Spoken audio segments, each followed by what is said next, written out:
Hello everyone, today we are going to be tackling another FRQ from the 2025 sets.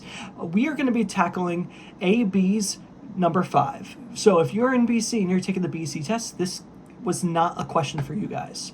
Alright, this is focusing on particle motion for AB. Alright, so let's get started. So this is question number 5 on the AB portion for 2025. This is focusing on particle motion.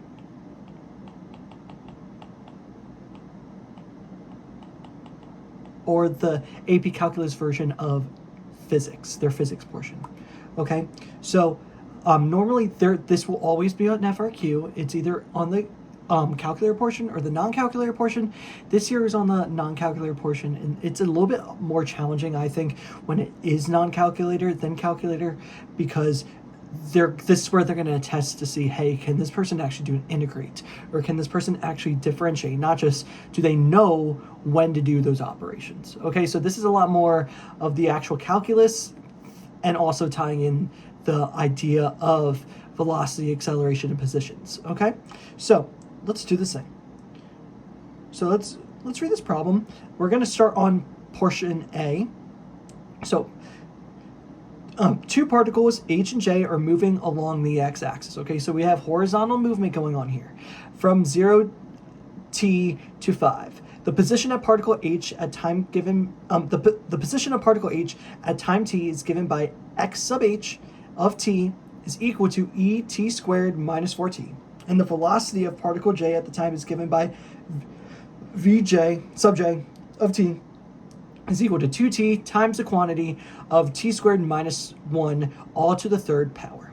Okay, so our first step is to find the velocity of particle H at t is equal to 1. Okay, so our end goal is to get Vj of 1. That's our end goal, okay? But we have to start with what we're given. We're given the position function at h, okay? So we are given, oh, sorry, my bad. With the previous notation, that should have been VH, not J. Let me correct that. VH. Okay. So people, let's start this off. We have to start with our position function here, which is x sub h of t. And we need to notate and tell the readers that, hey, I know if I differentiate this, that is going to be given our velocity of h. Okay, you need to notate that. I can't stress that enough. You need to tell the readers and the person grading your test, hey, I know that's to be the case. I can't just magically say, hey, here's my velocity. Okay, so we get v of sub h of t. All right, and so let's start off with this position that is et squared minus 4t. Right there, I have to see, hey, that is the chain rule, with our outside function being e and our inside function being t squared minus 4t. So I have to ask ourselves, hey, what's the derivative of e? That is just e, so it's e with the inside still in it, which is t squared minus 4t, times the derivative of the inside function, which would be that 2t minus 4. All right, so now that's our velocity. Perfect. Okay, now we're trying to figure out find the velocity of particle h at time is equal to 1.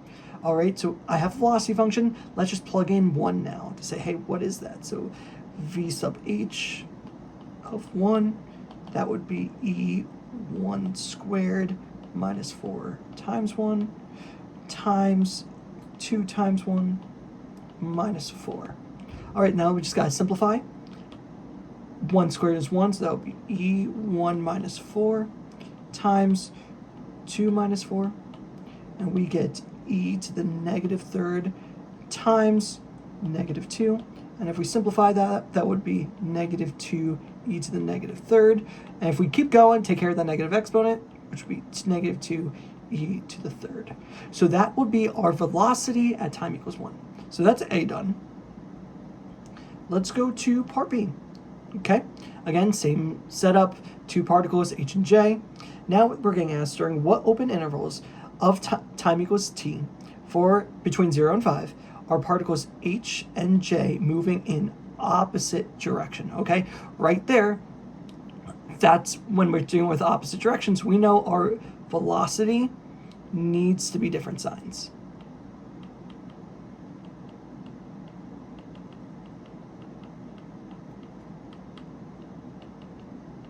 Okay, so people, we need to figure out the behavior of each velocity curve. So let's start with our h, the one that we were just working on. We knew v of h of t was equal to, I believe, it was et squared minus 4t times 2t minus 4. All right. Now, if we want to make a sign chart and analyze, the first thing we got to do is we got to figure out when is it 0? When is our velocity 0? So we need to set that, all of that equal to 0. Okay? Right there, we're already factored. We can set those two factors equal to 0. So our first factor would be et squared. And our second one would be 2t minus 4 is equal to 0. The one on the right is much easier to analyze, I believe. So I'm going to solve for, so I'm going to add 4 over, so it'll be 2t is equal to 4. We get t is equal to 2. So we know at time equals 2, we do have one velocity being equal to 0 for h. The velocity of h is 0. Now, anything, we have an e function, we have the function e. Anything raised to the e is always going to be positive in this case. If we have no vertical translation, therefore, there'll be no time here. Because e to the x is graph, if I would sketch it up here, is always positive and never actually crosses the x-intercept, therefore there's no solution. Another way I could solve this is if I natural log both sides. Let me erase that.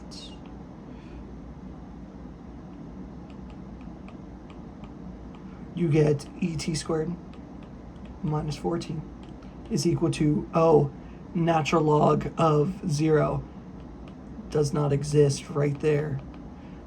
The natural log of 0 is not an actual point, right? So our only time for h is time equals 2. So let's h velocities chart. Let's make this velocity chart.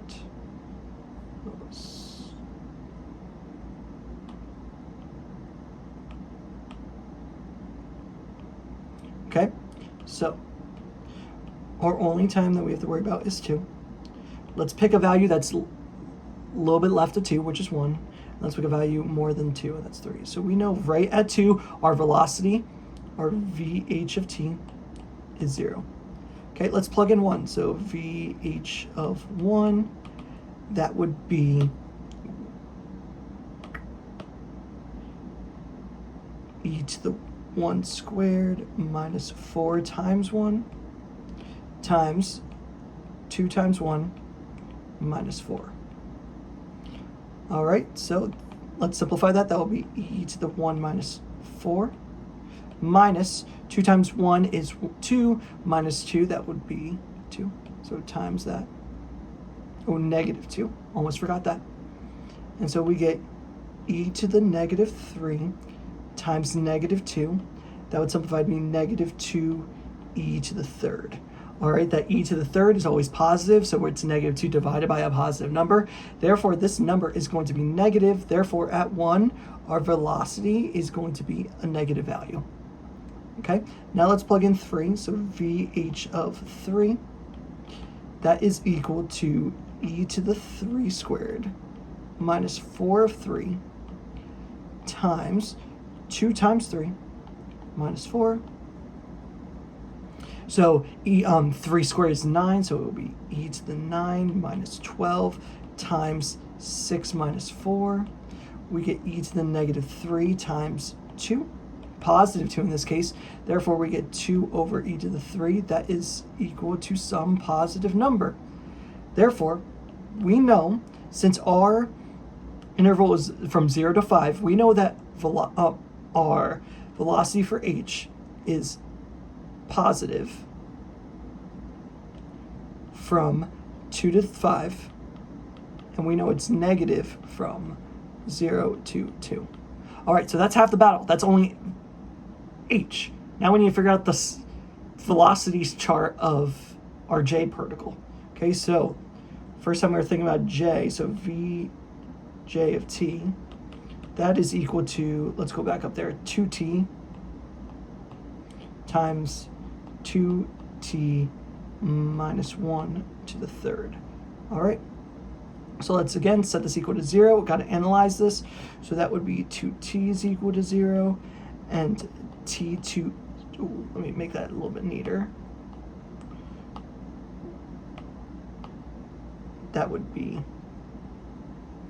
t squared minus 1 to the third is equal to 0. So immediately we can divide by 2, and we get t is equal to 0 on this right side. We square root, we cube root is 0 is 0. Add that 1 over, so we're t squared is equal to 1. We get t is equal to positive or negative root 1, which is just going to be positive negative 1. Now let's think about this sine chart. Oh, not sine.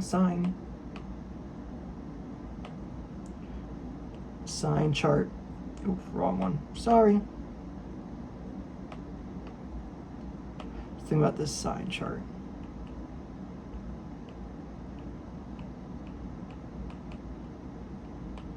Vj. Remember, this is only on the open interval from 0 to 5, so I don't really have to care about 0, and I don't really have to care about that negative 1. So the only one I really care about is going to be 1. You know, it's 0 there. Let's check 1/2. Let's check the sign at 1/2. So let's plug in Vj of 1/2 in. There we get 2 times 1/2 times 1/2 squared minus 1, all raised to the third. We get 1 on the outside times 1/2, which is 1/4. 1/2 squared is 1/4 minus 1, all raised to the third. We get 1 times negative 3/4 to the third. Right there, I know that's going to be a negative number, because a negative number cubed is going to be negative times 1. That's still going to be a negative, so I can analyze that being a negative value. Okay? Now let's plug in Vj of, let's choose 2 to analyze the right-hand side there. So that would be 2 times 2 times 2 squared minus 1, all raised to the third. That would be equal to 4 times 4 minus 1, which is 3, all raised to the third. Immediately there, I know that's going to be a positive number. We're not even dealing with any negatives. So we are positive from 1 to 5, and we are negative from 0 to 1. Okay, so let's go back up and let's analyze, let's ask ourselves, what are we looking for? We're looking for when the velocity is different signs. Okay, so our velocity of h is positive from 2 to 5 and negative from 0 to 2, and our velocity is negative from 0 to 1, positive to 1 to 5. All right, right there, I know that we are going different signs from 1 to 2. So I'm going to say the interval from 1 to 2, particles are moving in separate directions or opposite directions.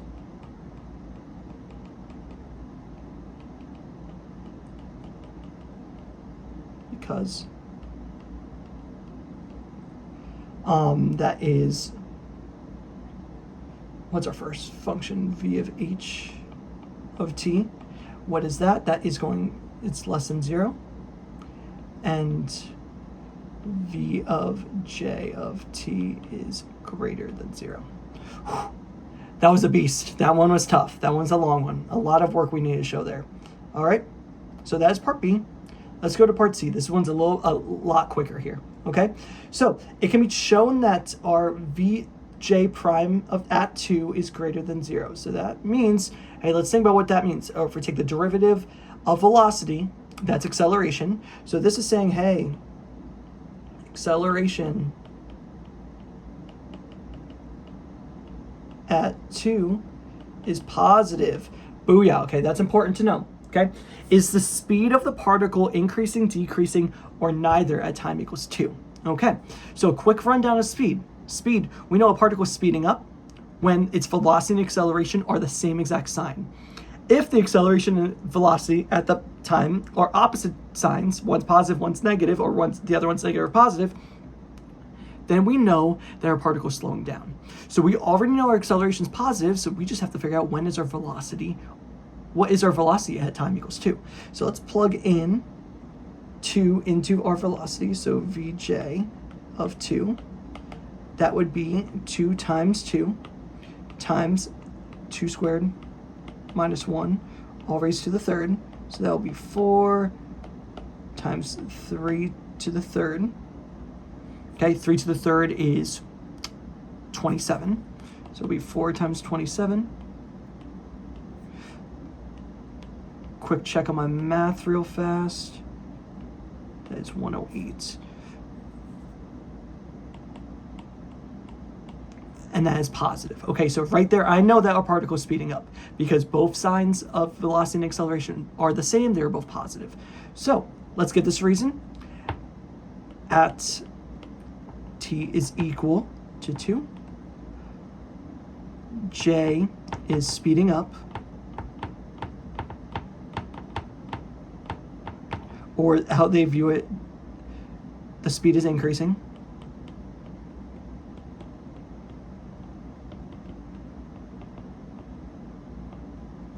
Because Vj of t and Aj of t, I'm going to notate that is Vg prime of t, are both positive.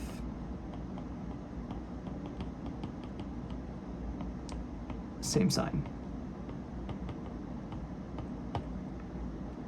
All right, again, quick refresher, same sign, speeding up, opposite signs, slowing down. And that's for velocity and acceleration to tell if a particle is speeding up or slowing down. All right, and that is problem C. All right, let's go to our last one. Let's go to D.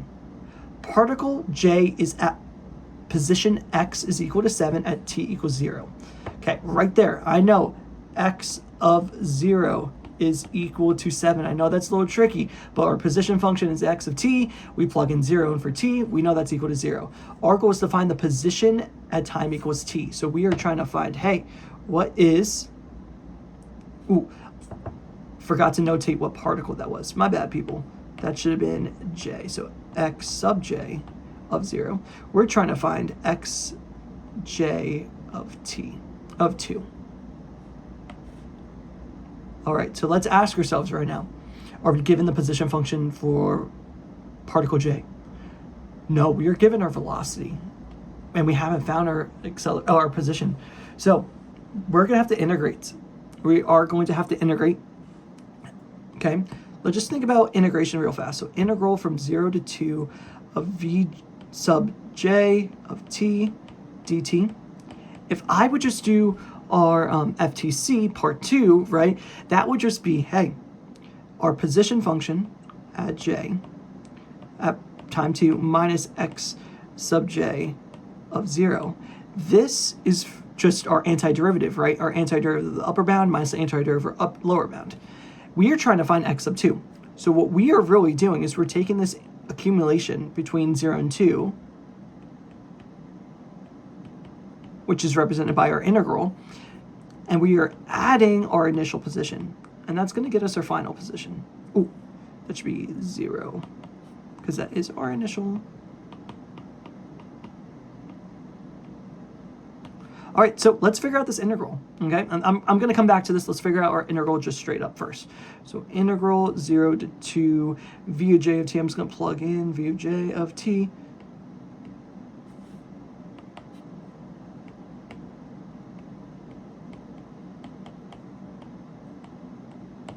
All right, right here, we are going to have some u sub because I have a function inside a function.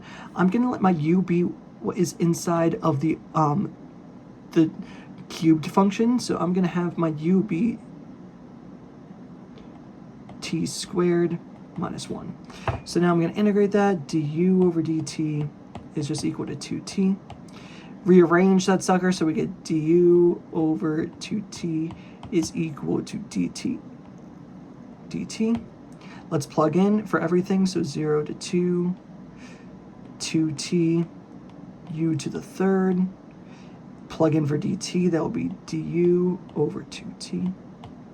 Okay, we can cancel some business out. We can cancel that and that. So we are left with 0 to 2, u to the third of du. All right, so let's integrate that. That would be u to the fourth over 4 from the bounds from 0 to 2. Okay. That is just using our reverse power rule. We plug in our t squared minus u back in for u. So that would be t squared minus 1 to the fourth over 4 from 0 to 2. Okay, let's do this antiderivative. I'm going to take out that 1/4 and just have it chill outside because I don't want to deal with fractions till the very end. So that would be 2 squared minus 1 all raised to the fourth minus 0 squared minus 1 all raised to the fourth. Okay? So we get 1/4 on the outside times 4 minus 1, which is going to be our 3 to the fourth minus negative 1 to the fourth. Okay, 3 to the fourth. Ooh, let's think about that. That is 27 to the... Oh, I already did that, right? I already did that 108. Let's just double check. So 3, that is 27. Oh no, this one's a little bit different. That's 81. I did something else before. All right, so 1/4 times 81 minus that negative 1 to the fourth. That stays positive, so that is going to turn positive. It's going to be minus 1. So that would be 80 over 4, which simplifies to 20. All right, are we done yet? No, we have to go back to this idea where it's our accumulation, which we got to be 20, plus our initial value, which is 7, gives us our final answer. So we get 20 plus 7 is equal to our xj of 2, which is 27, is equal to xj of 2. Boom. And that is our final answer. Thank you. Thank you for hanging in there for me. That was a long one. All right, so people, let's go over the actual grading of this FRQ. Okay, so a lot of these points, they gave a lot of free points out just for considering things this year. Okay, so this first one, find the velocity at... Sorry, let me have a marker up. Find the velocity of particle at t equals 0, t equals 1. Okay, they gave you 1 point if you consider taking the derivative. So right here, that x prime of h of t is equal to our velocity. Just considering velocity, that was 1 point. Easy peasy, that's 1 point. Then, let's do another one. Let's continue going down. Doing all this work, getting to a point that you can just plug into a calculator. So right down here, as soon as I was able to plug in and not have to do any more calculus, that is a point. So you got another point for your final answer. Okay, that was for the part A. All right, let's go to part B. All right, so part B, the first point was if you considered the sign of at least one of your functions. So for the first point, you get 1 point. If you, let me make that a little bit neater. You get 1 point if you considered the sign. So if you said, hey, what is my velocity doing, and wrote that down somehow, you got a point. Another point you got if you had analysis, aka a sign chart, if you had any type of analysis.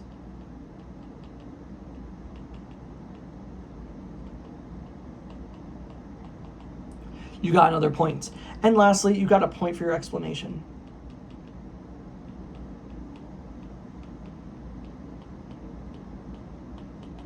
So that whole question, that one that took a long time, was worth 3 points. So you did get your bang for your buck there. All right. So problem number 3, you only got 1 point here. You only got 1 point for your answer and your explanation.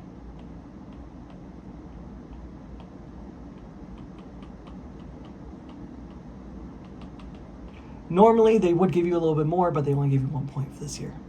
And last but not least, for this behemoth of a problem, you got 1 point if you considered taking the integral.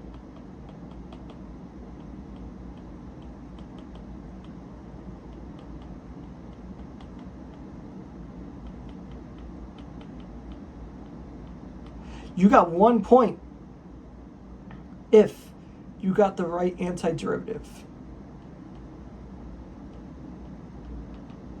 And you also got 1 point with your final answer.